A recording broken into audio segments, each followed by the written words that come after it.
დურქეიმ იყო ცნობილი ფრანგი სხვათაშორის, რომელსაც ჰქონდა თავისებული კლასიფიკაცია სუიციდების. პირველი ეს არის ეგოისტური სუიციდი, როდესაც ადამიანი თავისი პიროვნებიდან გამომდინარე აღზრდის პროცესში, ცხოვრების პროცესში ვერ ეგუება იმ სოციალურ, ინტერპერსონალურ, თქვათ, რაღაცა სიტუაციას, რომელშიც არის და ის მიდის ბოლოს იმ დასკვნამდე, რომ ასე ცხოვრებას ჯობია, თქვათ, შევწყვიტო და ის, თქვათ, სუიციდის მეორე, რომელიც სუბთა ფორმალურად შედის სუიციდში, ეს არის ეგრეთ წოდებული ალტრუისტული სუიციდი. ანუ ეს თვითმკვლელობას შეიძლება არ დავარქვათ. ეს არის სიცოცხლის დაკარგვა სხვათა კეთილდღეობისათვის. მაგალითად, გმირობა რაღაცა. ნუ აი შეწირა თავი ბრძოლაში, ან შეწირა თავის სიცოცხლეს სხვისი გადარჩენის მიზნით, მაგრამ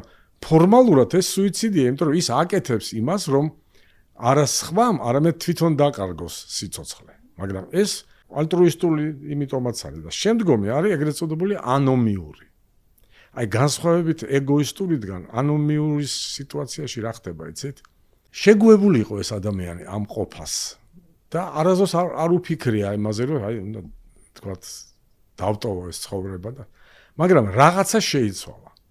ან გარემოში, სოციალურ გარემოში, ან მის ურთიერთობაში ადამიანებთან, ან რაღაცა ასეთი ფაქტორი შემოვიდა, რამაც რადიკალურად შეცვალა მისი ყოფა, მისი დამოკიდებულება ყოფიერებასთან და ის იძულებულია იფიქროს იმაზე, რომ ასეთ ცხოვრებას, რაც ეხლა მოხდა, ანუ ეს კი არ არის როგორც თქვათ ეგოისტური თავიდან მოდის ესეთი განწყობა, არამედ აი შეიცვალა ისეთი რაღაცეები მოხდა, რომლის მერე მე სიცოცხლე აღარ მინდა თქვათ.